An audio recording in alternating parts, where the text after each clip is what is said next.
네, 안녕하십니까. 노동관계법규 박정섭입니다.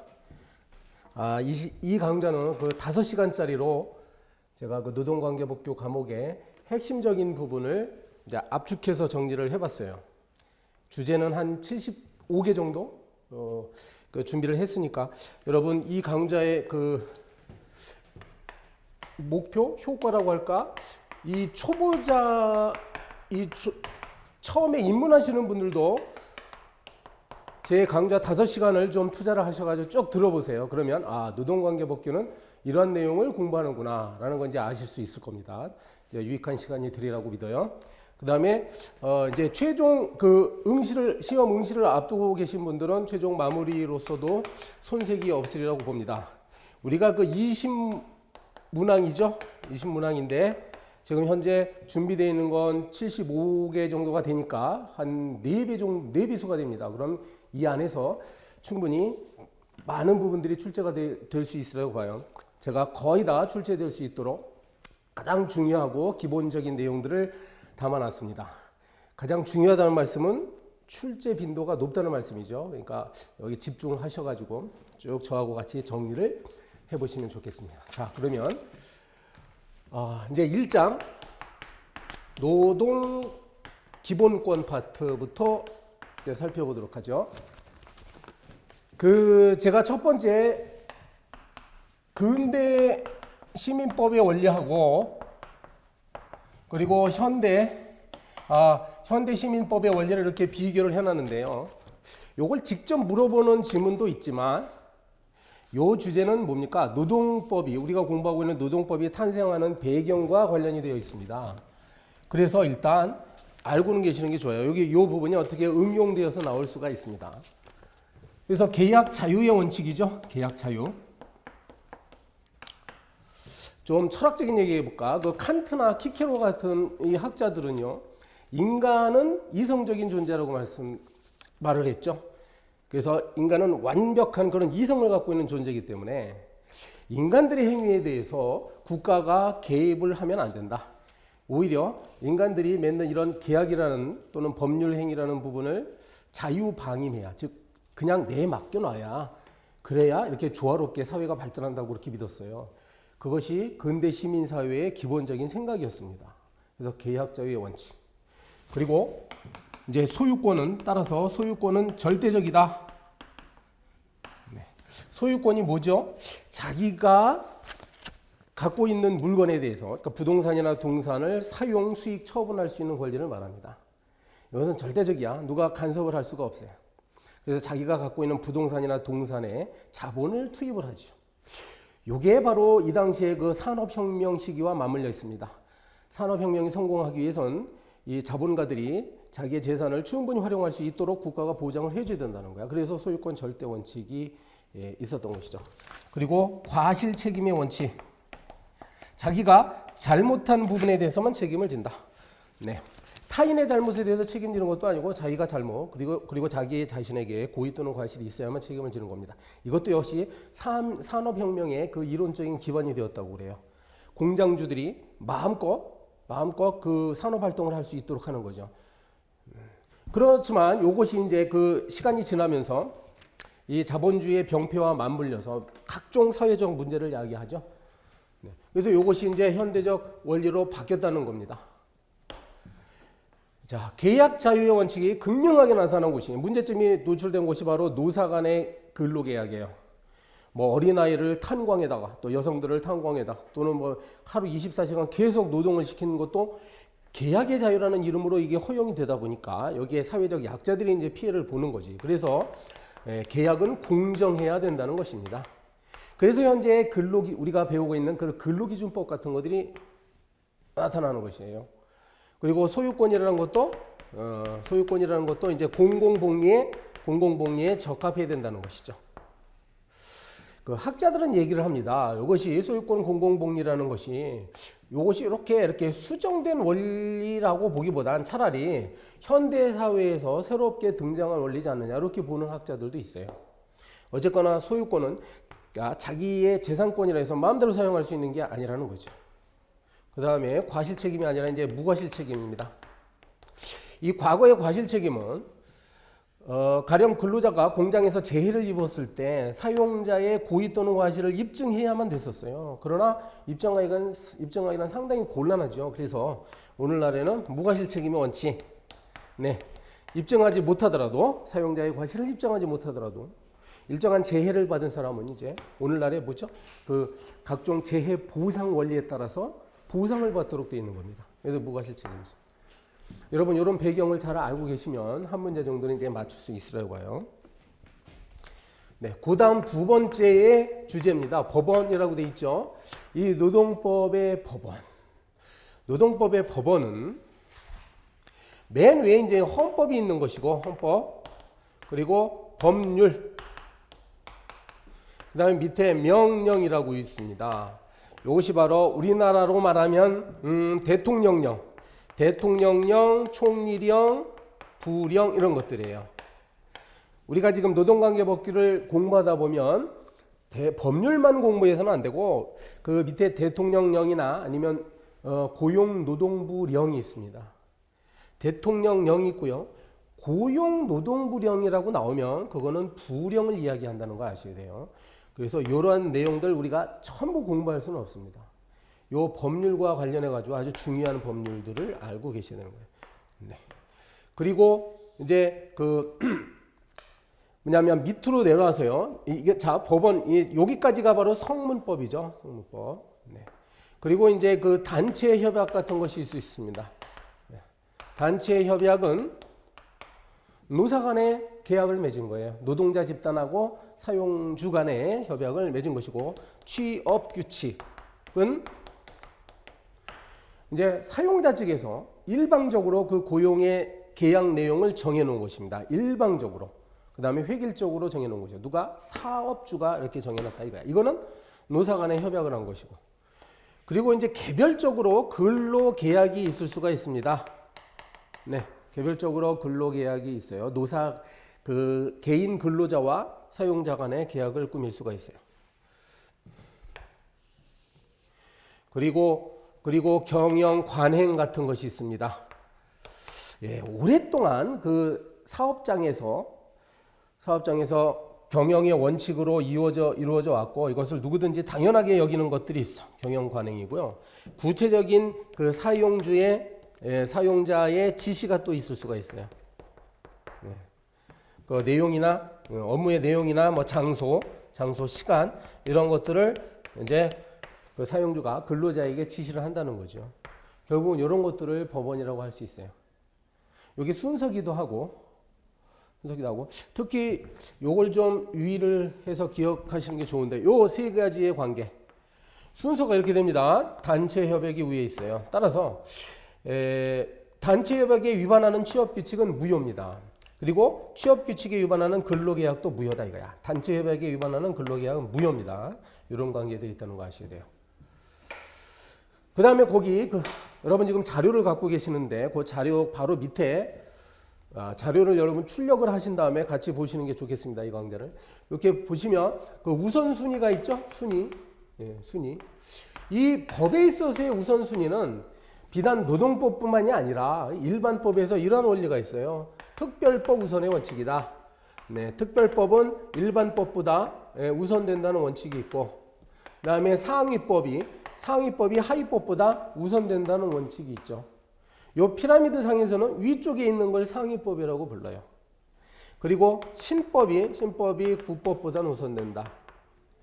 요건 이제 일반적인 그러한 법의 원칙인데 특히 노동관계법규와 관련해서 기억할 게 있어요. 이 상위법이라 하더라도 유리한 하위법이 상위법보다 만약에 근로자에게 유리한 조건을 담고 있죠. 그러면 그때는 하위법이 우선된다. 이런 원리가 특별히 있습니다. 있죠? 유리한 조건은 하위법이라 할지라도 상위법보다 우선된다는 거 어디서요? 이 노동관계법규에서는 예외적이라는 말씀을 꼭 드립니다. 그거 잘 알아두세요. 자, 그 다음에 이제 세 번째 주제로 넘어가죠. 3번 해가지고 이 헌법 이야기가 나오죠. 3번 헌법. 자, 헌법 32조가 있고 33조가 있습니다. 32조는 이른바 근로의 권리. 국민 개개인이 국가에 대해서 누릴 수 있는 권리를 말해요. 33조도 먼저 말씀드리면 33조는 이제 근로 3권의 문제입니다. 노동자 단체가 사용주에 대해서 갖고 있는 권리를 말합니다. 그래서 좀 우리 교과서를 여러분 갖고 계신 교과서를 보면 이거는 개별적 근로관계법, 그다음에 이거는 뭐 집단적 노사관계법 이런 식으로 부르죠. 우리 헌법이 이렇게 나눠져 있다는 거예요. 자, 이 부분에서 여러분은 이 헌법 조문을 정확히 알고 있어야 됩니다. 그대로 문제가 나오죠. 32조부터 하면 1항은 모든 국민은 근로의 권리를 갖는다. 이렇게 있죠? 네. 근로의 권리를 갖습니다. 그리고 여기에 근로자의 국가는 고용 증진. 네. 그 다음에 적정임금, 최저임금 이런 말이 나와요. 적정임금, 네, 최저임금 이런 말이 나옵니다. 사실 참고로 말씀드리는데 요거는 우리나라 1980년대 헌법에 처음 등장합니다.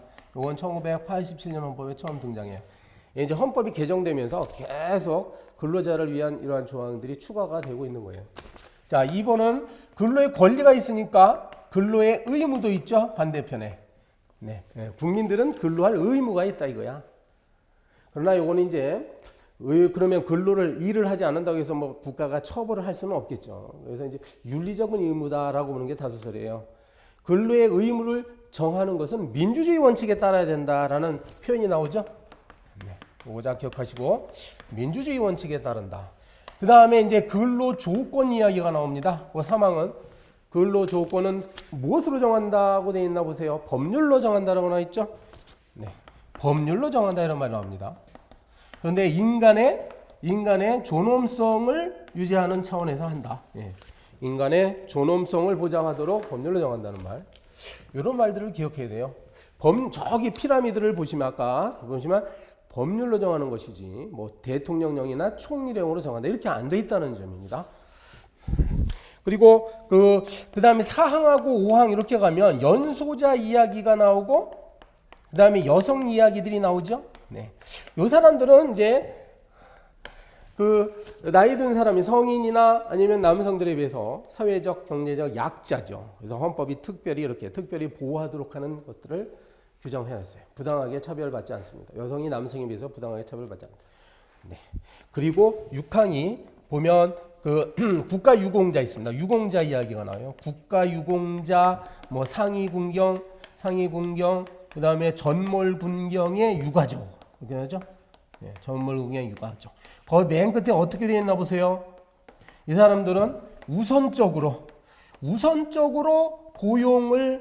고용의 기회를 갖는다. 이런 표현이 나오죠. 우선적.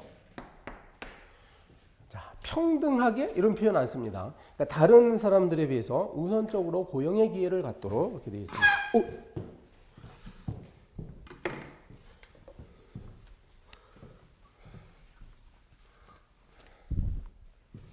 네, 33조로 계속하겠습니다. 자, 1항은요, 보통 모든 근로자는 이제 근로 3권을 갖는다 이렇게 돼 있어요. 근로 3권. 그래서 단결권, 단체 교섭권, 그다음에 단체 행동권, 이렇게 됐습니다. 이게 근로 3권이에요. 근로 3권. 그다음에 2항을 보십시오. 공무원인 근로자 이런 표현 나오죠? 네, 공무원도 사실은 넓은 의미의 근로자입니다. 그렇지만 이제 공무원을 특별히 규정했는데 법률로서 이런 표현이 나와요. 또 요 1항에는 이런 말이 없죠. 네, 근로자는 무조건 근로 3권을 갖는다 이렇게 돼 있어요. 근데 이제 공무원은 법률에 의해서 법률이 정하는 자에 의해서 정하는 자만 어떻게 근로 3권을 갖습니다. 그래서 이 법률 공무원 노조법을 보면 우리나라 법률은 공무원들은 이권을 갖도록 되어 있습니다. 이권. 이 단체 행동권은 보장이 안 돼요. 공무원들이 막 파업이나 태업을 하면 안 되겠죠. 그래서 요 단결권과 단체 교섭권 이권만 가는다는 점 아시고. 그 다음에 3항은 법률이 정하는 뭐라고 되어 있어요. 주요 방위 방위 산업체. 산업체에서 근무하는 근로자들 이야기가 나오는데 여기에는 뭐 전력이나 용수, 그다음에 뭐 방산물자 이런 것들과 관련되어 있는 직원들이에요. 네, 그런 회사의 공무원들은 잘 보시면 또다시 법률이라는 말 또 나오면서 법률이 정한 바에 의해서 그 단체 행동권이 제한되거나 또는 이렇게 나오죠. 또는 인정되지 아니한다. 이렇게 되어 있습니다. 네.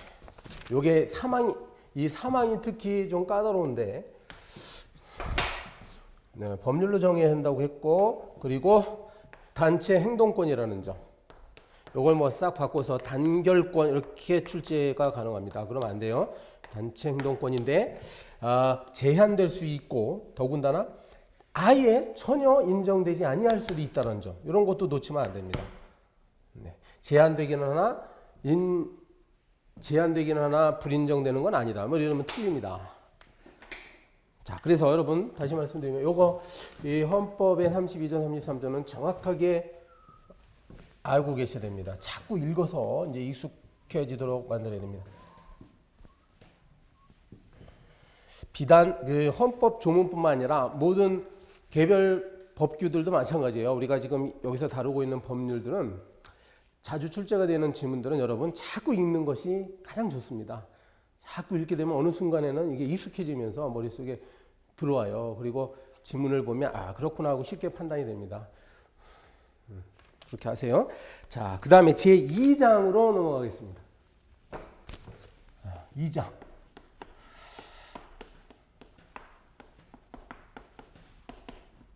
네, 근로기준법이에요. 근로기준법은 좀 암기할 사항도 좀 많아요, 여러분. 자, 적용 범위. 첫 번째, 적용 범위 나오죠? 적용 범위. 첫 번째로 원칙. 이것은 상시 근로자가 5명 이상인 경우. 네, 상시 근로자가 5명 이상인 사업체에 적용된다. 이렇게 하시면 합니다. 다만 그 가사 사용인하고 동거하는 친족만으로 구성되는 구성되어 있거나 아니면은 가사 사용인에 관해서는 적용되지 않는다. 이렇게 돼 있죠. 네. 그다음에 원칙 두 번째. 여러분 우리가 배우는 근로기준법이 국가에만 적용되는 건 아닙니다. 이제 각 시도, 그다음에 시군구, 읍면동, 기타 등등 여기에도 적용된다고 나오죠. 이게 무슨 말이냐? 네, 일반 기업체뿐만이 아니라 이런 공공기관들이잖아요. 이 안에서도 이제 그 공무원 이외에도 다른 근로자들이 또 채용이 돼 있을 수가 있죠. 그러면 그 사람들에게도 적용된다 이 말입니다. 원칙이 있으니까 예외가 있겠죠. 네, 그래서 이 상시 4명 이하 작은 그런 사업체 여기에는 일부 규정이 적용이 안 될 수도 있어요. 일부 규정이 적용이 안 될 수 있습니다. 또는 전부 적용이 안 될 수도 있어요. 그런데 어떤 규정이 적용 안 되느냐 여기까지는 우리가 일일이 알지 못해도 됩니다. 시험과 관련해서는 그걸 출제하면 또 너무 어려운 문제가 되기 때문에 출제는 안 합니다. 일부 또는 전부 규정이 적용 안 됩니다. 자, 그 다음에 2번 보겠습니다. 금지되는 근로계약. 자, 아까 우리가 초두에 근대시민법의 원리 중에 계약 자유의 원칙이 있다고 했죠. 그러나 최근에는 이제 계약도 공정해야 됩니다. 다음과 같은 계약들은 체결을 하면 그건 불공정한 계약이다 해가지고 금지가 된다는 말씀이에요. 첫 번째로 보면 위약 예정의 금지다 이거죠. 위약 예정. 이건 안 된다. 자, 어떤 근로자가 기업체에 채용이 될 때 사용자하고 이런 계약을 맺으면 안 돼요. 당신이 만약에 퇴직을 한다. 그럼 퇴직에 대한 손해배상금을 우리에게 지불해야 된다. 만약에 당신이 5년 이내에 5년까지는 근무하도록 약속을 했는데 5년이 되기 전에 만약에 퇴직을 한다. 그러면 회사에게 손해배상금을 내라 이거야. 만약 이게 위약 예정이에요. 그래 놓고 이제 근로자가 받는 건 임금이죠. 임금. 받을 임금이 있는데 이걸 서로 상계하면 안 된다 이거예요. 상계 금지. 그래서 이 임금을 손해배상금에서 공제한다는 형태로 하면 안 돼요. 손해배상금이 1천만 원이니까 임금 200만 원 받을 게 있는데 200만 원 딱 빼고 그죠? 800만 원만 손해배상금 내라 이런 식으로 하면 안 된다는 말씀이에요. 네. 두 번째로 전차금 상계. 네. 이것도 비슷한 원리인데 여기 이제 그 미리 근로자가 사용주로부터 돈을 빌리는 거예요. 네. 근로를 제공한다는 것을 조건으로 해서 전대금이라든지 전차금이라든지 이런 거를 미리 정해놓고 그러니까 돈을 빌려 그래놓고 또 다시 임금하고 이렇게 상계하면 안 됩니다. 예, 서로 공제하면 안 된다 이 말이에요. 이 두 가지는 이런 제도가 필요한 이유는 바로 근로자들이 이 회사를 떠나고 싶을 때 이직을 할 때 이직의 자유를 제한하는 것을 방지하기 위해서 그렇습니다. 나가고 싶어도 이놈의 돈 때문에 나가지 못한다 이런 거를 방지해야죠. 그리고 강제 저금 금지한다. 예. 강제적으로 저축을 강요한다거나 아니면은 저축금을 관리한다거나 이런 식으로 하면 안 됩니다. 당신이 임금을 받을 때 근로자들이 당신 임금 300만 원 중에 100만 원은 꼭 저축을 해야 된다. 이런 식으로 계약을 꾸미면 안 된다는 거야. 그러나 이제 근로자가 원하는 경우는 괜찮겠죠. 근로자의 위탁이 있으면 됩니다. 사용자한테 제 월급 300만 원 중에 100만 원은 이렇게 저축을 해도 되겠습니다. 이렇게 위탁하는 것은 가능해요. 단 이 경우에 하더라도 그 저축의 종류라든지 아니면 기간이라든지 그 다음에 은행 있죠. 은행은 누가 결정해야 되겠어요? 근로자가 결정을 해야지요. 그죠? 그 다음에 그 뭐 저축 통장 같은 거, 저축 청약서 이런 어떤 관련되는 자료들을 열람하거나 반환을 요구했을 때 이것을 응해야 됩니다. 응해야. 누가? 사용주가. 자, 이렇게 되어 있습니다. 자, 그 다음에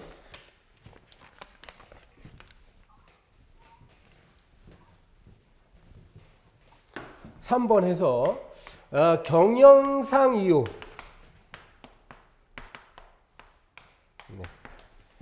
네. 회사가 사정이 안 좋으면 이게 경영이 굉장히 악화됐다. 그러면은 문을 닫을 수밖에 없고 문을 닫지 않으려면 어쩔 수 없이 일부 근로자를 이제 해고할 수밖에 없다. 이거야. 눈물을 머금고 해고해야 되는데 가령 왕왕 말이죠. 여기에 경영상의 이유가 있다는 이유를 잘못 내세우면서 허위로 내세우면서 해고할 가능성도 있죠.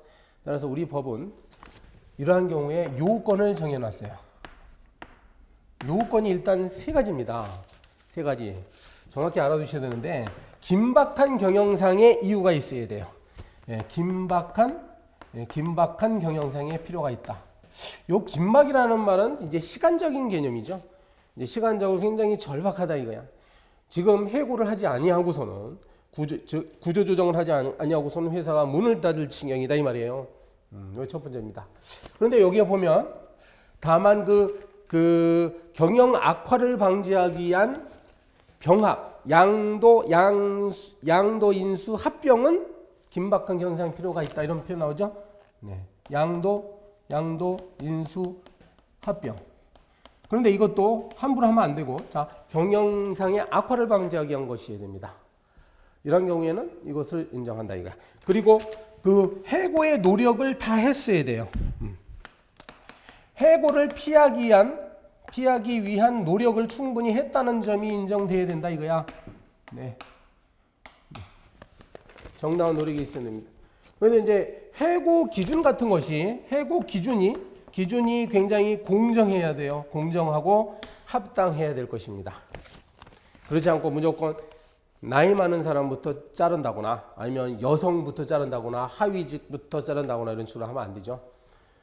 기준이 공정하다는 거 예를 들면 뭐 근무 성적 평정에 따라서 성적이 나쁜 사람을 먼저 자른다든지 뭐 이런 것들은 이제 가능할지 모르겠습니다. 그렇죠? 이런 조건들이 필요해.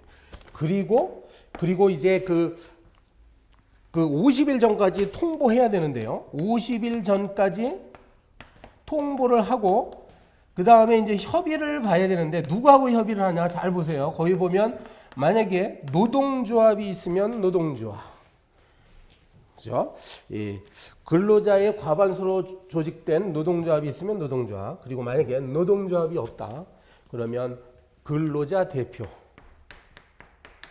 네, 근로자의 과반수를 대표하는 사람입니다. 자, 두 가지 중에 하나하고 어떻게 돼요? 협의를 보도록 되어 있습니다. 요 세 가지가 요건이에요. 그리고 제가 우리 책에는 4번이라고 이렇게 나왔죠. 4번인데 이건 요건이 아닙니다. 좀 조심하셔야 돼요. 요건 아니고 이건 다만 신고 절차가 있습니다. 일정한 경우에는 고용노동부 장관에게 신고하도록 되어 있어요. 경영상의 이유로 해고한다 하더라도 신고하도록 되어 있어요. 어떤 경우가 보세요. 내가 박스 안에 있는 거죠. 1개월 동안에 다음과 같은 인원이 해고가 되는 경우입니다. 자, 그래서 상시 근로자가 99명 이하다. 99명 이하다. 그러면은 10명 이상. 10명 이상. 그다음에 100명에서 999명. 요거는 상시 근로자의 10%가 10% 이상이 해고됐을 때. 1000명 이상인 경우는 100명 이상. 이렇게 됐습니다. 네. 다행히 숫자가 좀 비슷비슷하죠. 100 이렇게 돼 있으니까 이해하시기 바랍니다. 암기해야 되겠죠. 그 다음에 4번 해고의 예고입니다. 조금 전에 왔던 3번은 경영상의 긴박한 이유 때문에 해고하는 것이고 저런 이유가 없을 때도 이제 해고를 할 수 있단 말이야. 다만 근로자에게 예고를 해야죠. 당신을 어쩔 수 없이 해고합니다라고 예고를 해야 될 거 아닙니까? 이게 해고 예고제입니다. 이거는 30일 전에 예고를 해야 돼요. 아까 저건 50일이라고 했습니다. 구별하실 때 30일 전에 예고를 해야죠. 그래서 미리 다른 직장을 알아볼 수 있도록 해야 되죠. 만약에 그렇지 아니하면 어떻게 되냐? 30일 전에 예고하지 아니하면 그러면 30일에 통상임금을 지불하도록 돼 있어요. 네, 통상임금을 지불해야 됩니다. 30일 동안 쓸 수 있는 생활자금을 줘야 되겠습니다. 단 여기에도 예외가 있으니까 보셔야 되는데 일단 거기 보면 천재사변 그다음에 부득이한 사유로 사업을 계속하는 게 불가능하다. 그다음에 근로자가 고의로 사업에 큰 지장을 초래했다 이거죠. 그런 경우는 그러지 않고요. 그건 알아두시고 그 다음에 밑에 거기 예외 사유 중에 암기사항이 좀 있습니다. 암기사항.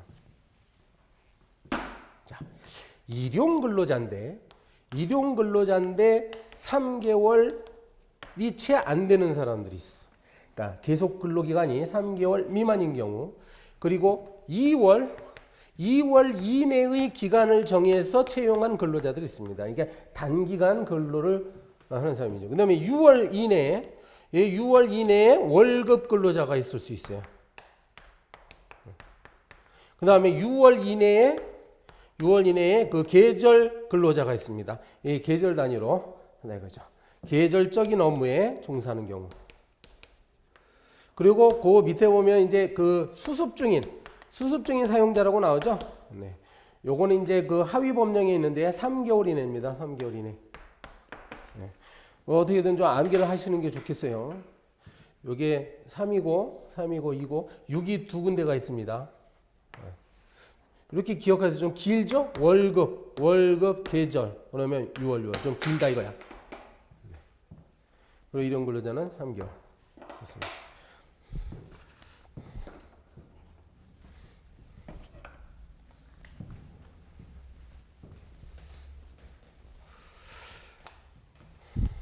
자, 5번 임금입니다. 임금의 지급. 네.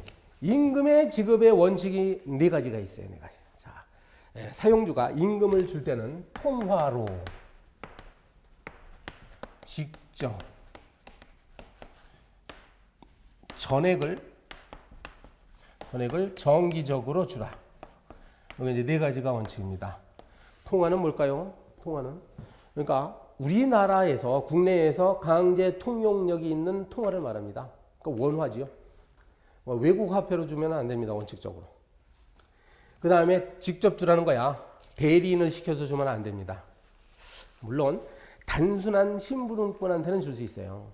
예를 들면 이제 근로자가 남편인데 그 부인한테 심부름은 월급 받으러 심부름은 부인한테 줘도 됩니다. 근데 이제 법적으로 무슨 대리나 위임 형태로 해서 월급을 받아갈 수는 없어요. 전액주라는 거죠. 일부를 빼고 주지 않는 것이 원칙입니다. 그리고 매월 일정한 날에 한 번씩 주는 것이 일단 원칙이에요. 그 원칙을 정확히 아시고 다만 예외가 있을 수가 있지요. 그래서 요 통화가 그러니까 예외가 인정이 됩니다. 통화 이외의 것으로 줄 수 있어요. 다만 예외가 인정되려면 법령에 규정이 있거나 아니면 단체 협약으로 미리 정해놔야 되겠습니다. 뭐 사용주 마음대로 주면 안 됩니다. 통화 이외의 것으로 예를 들면 뭐 상품권이라든지 아니면 그 회사에서 과잉 생산된 물건들로 대신 줘도 되는 거죠. 그리고 요것도 예외가 있는데 일부를 공제해서 줄 수가 있습니다. 예를 들면 각종 공과금 가령 뭐 소득세를 원천 징수하고 있죠. 그리고 사회보험료, 건강보험료 같은 걸 미리 뺄 수도 있습니다. 이게 예외가 있다는 거 알아두세요. 그리고 요거는 이제 이런 뭐 법령이나 단체 협약의 문제가 아니라 이것도 임시로 줄 수가 있습니다. 예외적으로. 이제 각종 뭐 정근수당, 근속수당 같은 거 있죠. 그리고 특별한 경우에 주는 상여금 이런 거는 이제 뭐 그때마다 주면 되니까 이런 예외도 있을 수가 있습니다.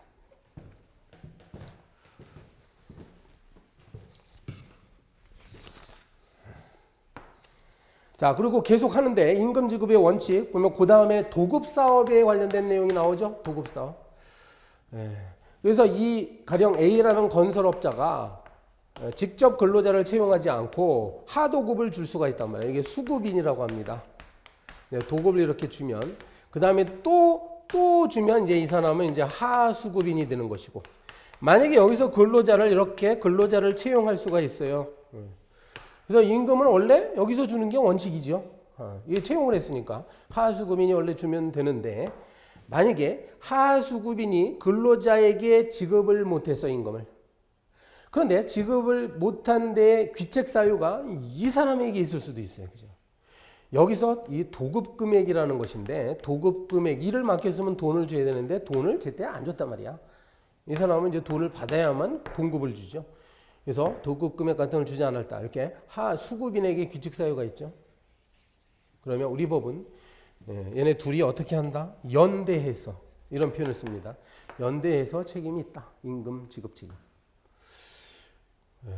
그래서 거의 직상 수급인이라고 나오죠. 이 사람을 말하는 거예요. 이 사람 입장에서는 이 사람이 직상 바로 위에 있는 수급인이다. 직상 수급인. 근데 직상 수급인보다 그 더 위에 있는 상위 수급인이 또 역시 귀책 사유가 있으면 그 상위 수급인도 역시 연대해서 임금 체급짐을 집니다.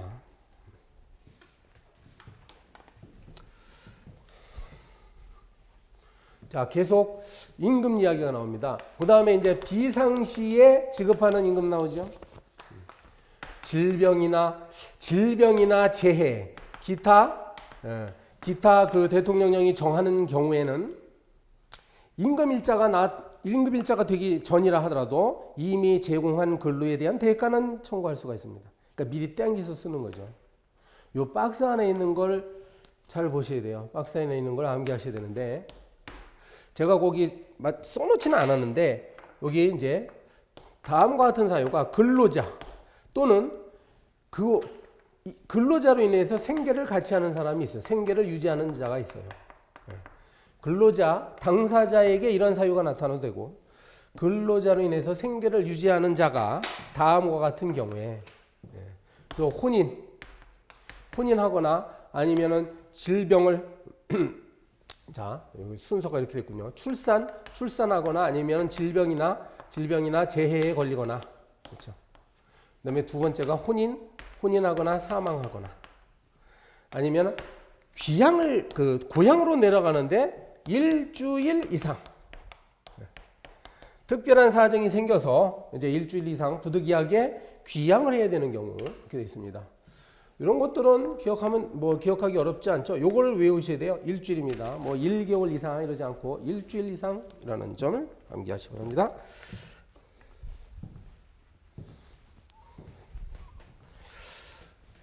자, 그 다음에요. 거기 4번 보면 또 휴업수당이라고 나오죠.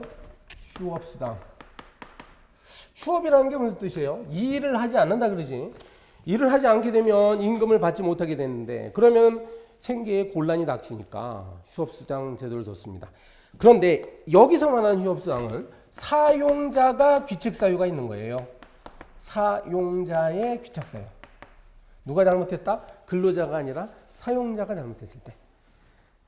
예를 들면 근로자는 이제 근로를 제공하기 위해서 직장에 출근을 했어. 근데 사용자가 잘 관리를 해야 되는 기계가 마침 고장 났다 이거야. 아, 고장 나가지고 일주일 넘게 일을 못 하게 되네요.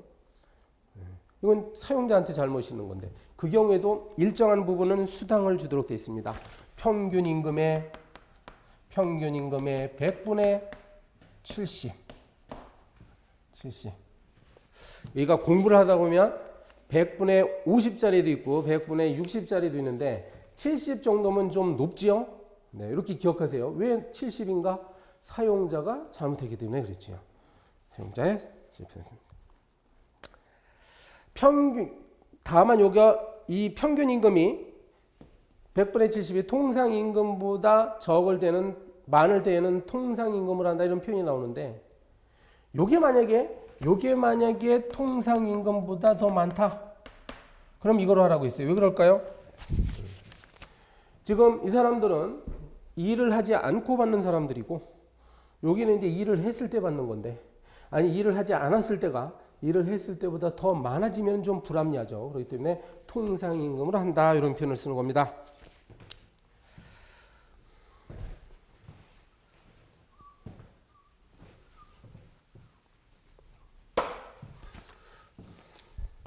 자, 이제 주제를 바꿉니다. 탄력적 근로시간제. 우리 책 제가 자료에는 정리를 안 했는데 일단 근로시간은 정규 근로시간은 얼마인지 아시죠? 일주일에 40시간, 그다음에 하루에 8시간을 원칙으로 하고 있습니다. 이제 그것과 달리 회사 차원에서, 그러니까 사업주 차원에서 가령 예를 들면 어느 주에는 뭐 집중적으로 노동력을 투입해야 될 경우가 있을 수가 있어요. 또 어느 주에는 굉장히 한가한 경우가 있죠. 이제 날짜별로도 그렇게 다를 수 있어요. 월요일 날은 유난히 바쁘다. 막 야근을 해야 된다. 이런 경우가 있죠. 그래서 회사 차원에서 탄력적으로 근로시간을 정할 수 있도록 하는 제도가 있습니다. 근데 이거는 두 가지 종류가 있어요. 2주 내에 단위 기간을 정해서 하는 방법이 있고 그리고 3개월 이내에 단위 기간을 정해서 하는 방법이 있습니다. 예를 들어서 이렇게 할 수 있어요. 2주 내다 그러면 첫 번째 주, 두 번째 주가 있으면 이 첫 번째 주에는 가령 6일 동안에 매일 8시간씩 할 수가 있어. 그러면 6, 8, 48이죠. 네. 그래서 그 첫째 주에는 48시간 합니다. 그러면은 32니까 그 다음에 4일 동안에 8시간. 네, 이렇게 할 수 있죠. 두 번째 주에 가서는 이제 4일만 근무하는데 8시간. 그럼 얼마죠? 32시간이죠. 요걸 평균 내보세요. 네, 평균 40시간 나오죠. 네, 이렇게 되어 있습니다. 자, 요걸 설명을 드리면 이렇게 2주 내에 단위 기간을 정해서 그 주당 평균 시간이 40시간을 초과하지 않는 선에서 어느 특정 주가 48시간을 어느 특정 주가 40시간을 넘을 수가 있어요. 그 다음에 어떤 특정 일이 8시간을 넘을 수가 있습니다. 그런데 이제 그 특정 주가 또 48시간 이내여야 된다는 점. 요거는 좀 요까지 알아두셔야 돼요. 이렇게. 그래서 요 첫 번째 주를 뭐 50시간 이렇게 하면 안 됩니다. 48시간 이내로 하고요. 그 다음에 요거는 취업 규칙에 따라서 한다는 점. 취업 규칙으로 정합니다. 요거는 회사 차원에서 일방적으로 정하는 것이라고 아까 말씀드렸죠. 근데 3개월 이내니까 요건 좀 기간이 깁니다. 이게 긴 기간 동안에 탄력적으로 하게 되면 이거는 요거보다 좀 심각한 상황이죠. 그래서 근로자 대표하고 근로자 대표와 서면 합의를 하도록 돼 있어요. 서면 합의를 돼 있고 이것도 역시 비슷한 논리인데 이건 다만 이제 3개월 이내니까 가령 예를 들어서 4주 단위로 한번 해본다고 합시다. 가령 1주, 2주, 3주, 4주 이렇게 되면 첫 번째 주에는 뭐 52시간, 그다음에 두 번째 주는 28시간, 세 번째 주 다시 52시간, 네 번째 주 28시간 이렇게 놓고 평균 얼마예요? 또 다시 평균 40시간이죠. 네. 그 다음에 각 주 내에서는 또 아까 이런 식으로 각 주 그 안에서는 요일마다 또 다르게 할 수도 있습니다. 여기서는 이제 52시간 이내라는 점이에요. 이거 좀 약간 다릅니다. 52시간 이내에서 이렇게 정할 수 있어요. 이런 제도가 뭐라고요? 탄력적 근로시간 제도라는 겁니다. 자, 여러분 잠시 쉬었다가 계속해서 이제 여성 근로자들 보호와 관련해서 말씀드리죠. 네.